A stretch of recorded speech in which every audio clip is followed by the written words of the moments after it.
Hello guys, जैसा कि आप जानते हो कि हम एसईओ का फुल स्टैक प्लेलिस्ट शुरू किए हैं, जिसमें हम आपको बताने वाले कैसे फुल स्टैक एसईओ किया जाता है। ये हमारी सेकंड पार्ट है जो ऑन पेज एसईओ के बारे में। इसके पहले मैंने एसईओ में क्या क्या पार्ट आती हैं सारी एक वीडियो बना के ऑलरेडी पब्लिश कर रखी है, तो आप जाकर प्लेलिस्ट चेक कर सकते हैं। इन डिटेल बताया गया है उसमें, काफ़ी आपके बेसिक लेवल से एडवांस लेवल तक की आपकी सारी डाउट क्लियर हो जाएगी।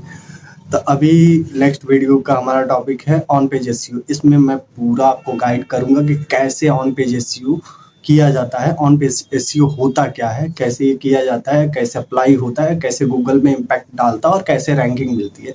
तो ये सारी बातें हम इन डिटेल करेंगे जो भी है, और आपको स्टेप बाय स्टेप गाइड भी करूंगा। प्रैक्टिकल भी हम साथ में करेंगे ताकि आपको पूरा नॉलेज मिल सके कि ऑन पेज एसईओ में एक्चुअली होता कैसे है और ये 60 to 70% कैसे गूगल में इम्पैक्ट डालता है without of page and technical SEO. तो चलिए हम देखते हैं। टेक्निकल एसईओ मेजरली रोल रखता है। बाकी अगर टेक्निकल और ऑन पेज आपने फिक्स कर दिया तो आप 70 to 60% आपने ऑन पेज एसईओ के साथ एसईओ कंप्लीट कर लिया। बाकी क्या रह जाता है 50 to 40% जो भी, वो ऑफ पेज एसईओ में आ जाता है। हम तब वो पुश करते हैं जब हमें चाहिए होता है external source to increase our ranking on Google. जैसे कि हम कोई भी बैकलिंक क्रिएट करते हैं उसके लिए होता है। तो हम ऑन पेज एसईओ के बारे में इस वीडियो में बात कर रहे हैं। हम नेक्स्ट वीडियो में ऑफ पेज एसईओ के बारे में बात करेंगे। तो चलिए शुरू करते हैं। जैसे कि आप देख सकते हो हमारे स्क्रीन पे दिख रहा है on page SEO complete guide step by step beginner to advance level. मैं बिगिनर टू एडवांस लेवल ताकि सारे ऑडियंस को समझ में आए कि एसईओ ऑन पेज एसईओ कैसे काम करता है, कैसे होता है। तो चलिए शुरू करते हैं वीडियो को।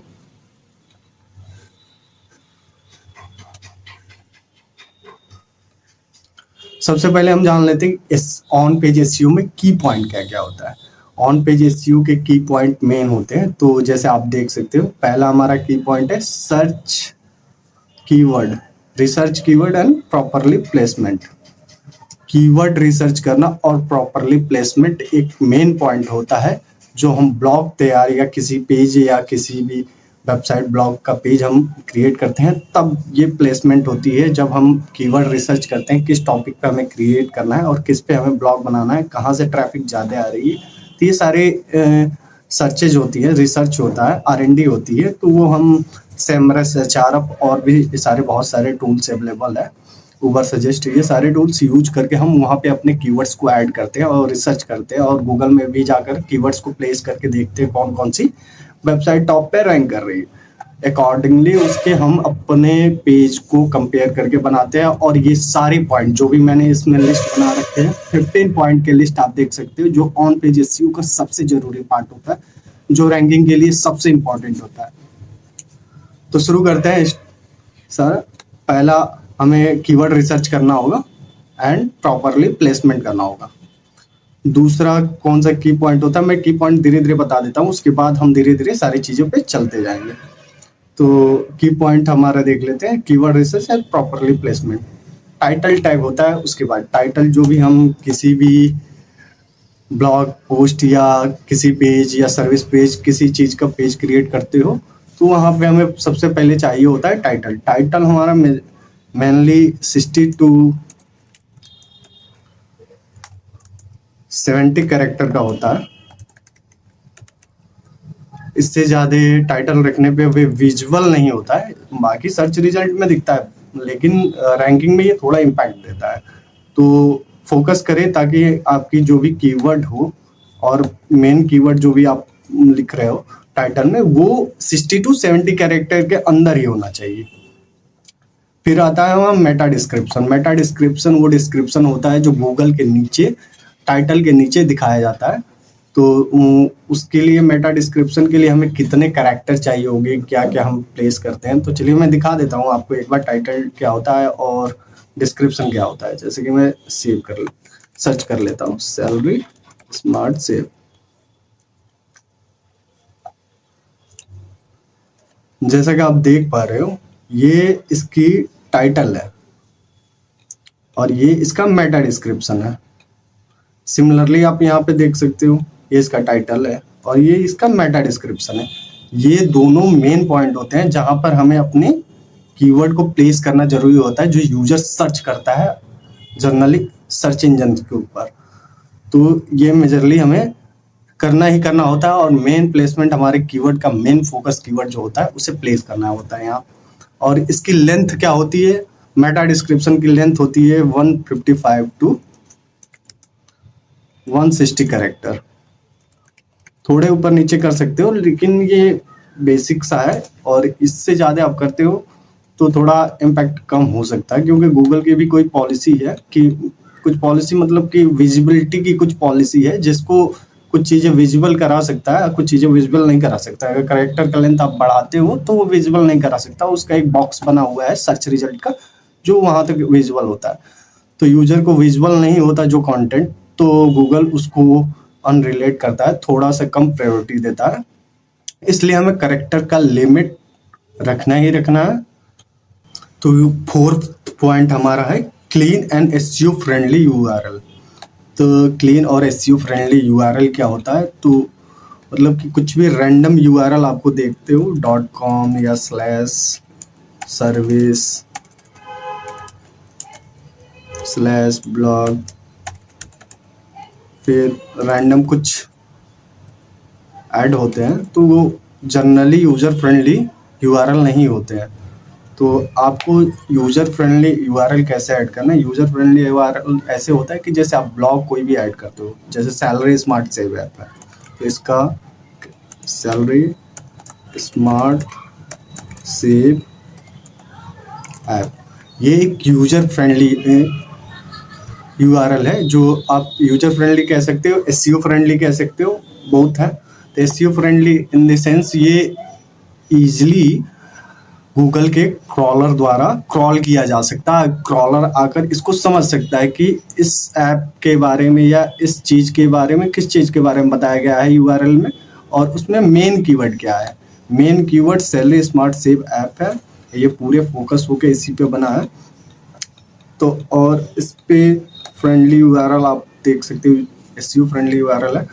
तो आपको जनरली ऐसे ही यूआरएल रखने हैं, ज़्यादा एक्स्ट्रा वर्ड्स नहीं ऐड करना है, जैसे कि नंबर नहीं ऐड करना है, ये सारी चीज़ें हैं। कॉमा अप्लाई नहीं होता है, नंबर्स नहीं ऐड करना है, डेट नहीं देना है किसी भी यूआरएल में, वो यूज़र फ्रेंडली नहीं होता है। फिफ्थ पॉइंट हमारा कौन सा होता है, हेडिंग। हेडिंग हमारे पास 6 होते हैं, header 1, heading 1, heading 2, heading 3, heading 4 and heading 5, heading 6 heading होता है जो हम सीक्वेंस देते हैं। इसे हम जब प्रैक्टिकल करेंगे तो वहाँ पर देखेंगे कि कैसे हेडिंग हम ऐड करते हैं और क्या क्या हेडिंग में ज़रूरी होती है, ये सारी चीज़ें। अब high quality and original content क्या होता है। हाई क्वालिटी और ओरिजिनल कंटेंट दोनों ही आपको रखने हैं, ताकि गूगल से आपको अच्छी प्रायोरिटी मिल सके आपके वेबसाइट के लिए, आपके सर्विस के लिए, या जो भी आप प्रमोट कर रहे हो, प्रोडक्ट सर्विस जो जिसके लिए भी आप एसईओ कर रहे हो, उसके लिए आपको original and high quality content डालना जरूरी है। इस टाइम चल रहा है चैट जीपीटी का ट्रेंड, और मैक्सिमम यूजर यही यूज कर रहे हैं कि चैट जीपीटी से कंटेंट लिखवाते हैं और डायरेक्टली पब्लिश करते हैं और उसे रैंक कराना शुरू करते हैं। वो कुछ हद तक उस कीवर्ड्स पे अगर कंपटीशन नहीं होता है तो वो रैंक हो जाता है, अगर उस कीवर्ड पे कोई ट्रैफिक नहीं है तो वो रैंक हो जाता है। अगर उसे गूगल वैल्यूएबल मानता है, थोड़ा दिखता है कि जनरली ह्यूमन टच दिया गया है, इस कंटेंट में ह्यूमन के थ्रू लिखवाने की कोशिश किया गया है, तो वहाँ पे ये थोड़ा काम बन जाता है। लेकिन अगर ओरिजिनल कंटेंट आप डालते हो, खुद लिखते हो, 1.5-2 घंटे अपना इनपुट देते हो, R&D करते हो, रिसर्च करते हो, इमेजेस, फोटो, कंटेंट, पॉइंट्स सारे आप एक एक करके अगर लिखते हो, तो वो सारे एक वैल्यूएबल कंटेंट होता है, ओरिजिनल कंटेंट होता है। कंटेंट का लेंथ भी लिमिट होता है। कंटेंट का लेंथ लिमिट ऐसे कर सकते हैं कि जैसे हमारा कंपटीटर कितना कंटेंट यूज कर रहा है गूगल के first rank, second rank, third rank के लिए, तो उसके हिसाब से हम अपने कंटेंट को सीक्वेंस वाइज डिवाइड करते हैं और इन डिटेल लिखते हैं, ताकि हम उससे अच्छा, उससे ज़्यादा बढ़िया कंटेंट डाल पाए। तभी हमें गूगल प्रायोरिटी देता है कि हाँ, ये इससे भी ज़्यादा एक्सपर्ट, अच्छा और इन डिटेल ये कंटेंट है, तो वो रिफर करता है, पुश करता है ऊपर की। ठीक है। और हमारा 7th पॉइंट है इंटरनल लिंकिंग। एसईओ का ये 7 पॉइंट भी मेन पॉइंट है। तो इसमें कह सकते हैं ऑन पेज एसईओ में इंटरनल लिंकिंग जरूरी रहती है। यूजर आपके अगर एक पेज पे आता है और वो दूसरे पेज पे रीडायरेक्ट होना चाहता हो, या आप अपने लूप के थ्रू, जैसे आपके वेबसाइट पे कोई भी ट्रैफिक आती है, आप चाहते हो उस यूजर को होल्ड करके रखना, वो ब्लॉग पढ़ते हुए जाता है और इंटरनल लिंकिंग आपने दे रखी है, तो उसे कन्फ्यूज़न होती है या उसे लगता है कि इसके बारे में भी जानना चाहिए मुझे, तो इंटरनल लिंकिंग पर क्लिक करके डायरेक्ट आपके दूसरे पेज पर रिडायरेक्ट होता है। इससे क्या होता है, इससे यूज़र की टाइमिंग आपके वेबसाइट पे बढ़ जाती है, ऑथेंटिसिटी बढ़ जाती है और यूज़र एक पेज से दूसरे पेज पे रिडायरेक्ट होता रहता है और आपके वेबसाइट की ट्रैफिक बूस्ट होती रहती है। तो ये भी मेन पॉइंट है, इसको भी हम ज़रूरी से ऐड करते हैं। था 8 पॉइंट है हमारा external linking to trusted source. External linking to trusted source क्या है? एक्सटर्नल लिंकिंग आप कहीं से भी कर सकते हो, ब्लॉग किसी के थ्रू लिखवा के गेस्ट पोस्टिंग कर सकते हो। तो एक्सटर्नल लिंकिंग इसलिए दिया जाता है कि रेफरेंस दे। अगर मैं बात करता हूँ कि अमेज़न के बारे में मैं कोई कंटेंट लिख रहा हूँ, अमेज़न पे या अमेज़न के बारे में कोई भी कंटेंट लिख रहा हूँ, उस अमेज़न के बारे में अगर मैं कंटेंट लिखते हुए जा रहा हूँ, तो वहाँ पे अपने वेबसाइट के अंदर कंटेंट में कहीं ना कहीं अगर मैं अमेज़न के उस अमेज़न पे के बारे में रेफरेंस लिंक दे देता हूँ जो कि डायरेक्ट टू कनेक्टेड होता है अमेज़न के वेबसाइट से, तो वो कहीं ना कहीं एक्सटर्नल लिंक की क्वालिटी लिंक होता है और वो ट्रस्टेड सोर्स से ज्वाइंट होता है। इसका भी बेनिफिट मिलता है, गूगल को ये भी क्रॉल करते समय आइडिया लगता है कि हाँ, इसने डायरेक्टली अपने पेज से दूसरे पेज को एक्सटर्नली सोर्स दे रखा है और बता रखा है कि ये मेन सोर्स है, इससे मैंने कंटेंट लिया है और अपने वेबसाइट पे डाल के आपको गाइड कर रहा हूँ कि कैसे आपको सारी चीज़ों को करना है। तो ये काफ़ी वैल्यूएबल होता है, तो इसको भी करने से हम काफ़ी बेनिफिट मिलता है हमें। तो चलिए और 9th पॉइंट को देख लेते हैं। 9th पॉइंट है इमेज ऑप्टिमाइजेशन। इमेज ऑप्टिमाइजेशन क्या होता है? इमेज पहले यूज़र के लिए काफ़ी यूज़र फ्रेंडली होना चाहिए, क्लीन होना चाहिए और लाइट वेट होना चाहिए। इमेज ऐसा ना हो कि बहुत हैवी 4 MB 5 MB 6 MB ऐसे नहीं होना चाहिए, क्योंकि वो स्पीड, जो भी वेब पेज का स्पीड होता है उसका लोडिंग टाइम बढ़ा देता है। इमेज को ऑप्टिमाइज करते हुए उसे हमें ऐड करना होता है, प्लस आल टैग और उसका कैप्शन देना होता है, डिस्क्रिप्शन देना होता है, ताकि हम अपने इमेज का भी एसईओ कर पाएँ, ताकि वो गूगल के सर्च रिजल्ट पे अगर वो कीवर्ड सर्च होते हैं और कोई इमेज सेक्शन में जाता है तो उसे हमारी इमेजेस शो हो, हमारे पेज के, ब्लॉग के या सर्विसेज के इमेजेस शो हो। तो उसके लिए इमेज का भी एसईओ हमें करना बहुत ज़रूरी होता है। हमारा 10th पॉइंट है फास्ट पेज स्पीड लोडिंग। अब फास्ट पेज स्पीड लोडिंग भी एक मैटर करता है ऑन पेज एसईओ में। तो फास्ट पेज, जैसे कि आप 2nd या 3rd नंबर पर रैंक कर रहे हो, तो आपके फर्स्ट पेज पे जो फर्स्ट नंबर पर रैंक कर रहा है यूजर, हो सकता है कहीं ना कहीं आपसे वो हर दोनों में सेम कंटेंट हो, सेम क्वालिटी हो और दोनों प्रिफर, लेकिन कहीं ना कहीं उसकी अगर स्पीड ज़्यादा है आपसे, अगर वो आपसे 0.5 सेकेंड भी, 0.3 सेकेंड तो मैक्सिमम लिमिट है अभी, कि अगर यूजर 0.3 सेकेंड के अंदर आपके वेबसाइट पे इंटर नहीं होता है तो कहीं ना कहीं वो यूजर दूसरे पेज या दूसरे वेबसाइट पर रिडायरेक्ट हो जाता है, वो इंटर नहीं होना चाहते आपके वेबसाइट। तो फास्ट पेज स्पीड बहुत मैटर करता है यूजर को अपने कंटेंट पे बनाए रखने के लिए, अपने वेबसाइट पे बनाए रखने के लिए। तो इसको देखते हुए हम इसको भी फिक्स करने को बताऊंगा, कैसे आप फिक्स कर सकते हो ये सारी चीज़ें। फिर हमारा 11th पॉइंट आता है मोबाइल फ्रेंडली डिज़ाइन। अब हमने तो डेस्कटॉप के लिए बना लिया, लैपटॉप के लिए बना लिया, कंटेंट हमारी काफ़ी अच्छी दिख रही, तो क्या हमने चेक किया उसे कि वो मोबाइल में भी वैसे ही अच्छे से दिख रही है? मोबाइल यूज़र के लिए वो कंटेंट अच्छा है या इमेज तो कहीं बड़ा नहीं है, कंटेंट तो इधर उधर नहीं? ये सारी चीज़ें हम चेक करते हैं मोबाइल पेज में भी, मोबाइल के थ्रू भी, कि आप मोबाइल में भी आप देख सकते हो कि मोबाइल ऑप्टिमाइजेशन है कि नहीं, मोबाइल फ्रेंडली डिज़ाइन है कि नहीं, हमारी वेबसाइट की मोबाइल में लुक अच्छा है कि नहीं, यूज़र देखने के बाद उसको ईजिली रीड कर पाता है कि नहीं, कंटेंट की साइज़ बड़ी छोटी तो नहीं है, कंटेंट ऐसा तो नहीं है नेकेड आई से आप देख नहीं पा रहे हो, उसकी फॉन्ट काफ़ी छोटी हो, बड़ी हो, या ऐसे फॉन्ट आप यूज कर रहे हो जो यूज़र जनरली रीड नहीं कर पा रहे हैं आपके कंटेंट को, तो वहाँ पे भी मैटर करता है। तो आप लाइट वेट कंटेंट फॉन्ट भी यूज करते हो और आप ट्राई करते हो कि डिज़ाइन को मोबाइल फ्रेंडली भी बनाएं, ताकि वो दोनों डेस्कटॉप और मोबाइल फ्रेंडली दोनों में कैपेबल हो अच्छे से व्यूअर्स को दिखाने के लिए। तो चलिए हमें अब 12th पॉइंट पे जाते हैं, स्कीमा मार्कअप। स्कीमा मार्कअप हम जनरली स्ट्रक्चर को डिफाइन करने के लिए करते हैं कि हमारे साइट में ऊपर टाइटल है, बीच में डिस्क्रिप्शन दिया है, फिर उसके बाद हमने कुछ सर्विसेज के बारे में बात किया है, फिर हमने अपने टेस्टिमोनियल दिखाए हैं, फिर हमने अपने FAQ बनाए हैं, और फिर उसके बाद जो जो हम ऑथेंटिसिटी दे सकते हैं वो सारे कंटेंट में हम ऐड किए हैं, जो मैं आपको पेज में दिखाऊंगा स्कीमा मार्कअप कैसे करते हैं। तो वो हम सारे स्ट्रक्चर जब अपने डाटा का बनाते हैं कि हाँ हमारा पहले यूजर आएगा तो टाइटल पढ़ेगा, फिर इमेज देखेगा, डिस्क्रिप्शन देखेगा, फिर लिंक देखेगा, और फिर उसके बाद जो भी स्ट्रक्चर बनते हुए नीचे जाता है हमारा, वो एक स्ट्रक्चर बनाता है जो स्कीमा मार्कअप में आता है, जो जॉनसन फाइल में हम अपलोड करते हैं, या जॉनसन फाइल में ऑटोमेटिक अपलोड हो जाता है वर्डप्रेस के थ्रू।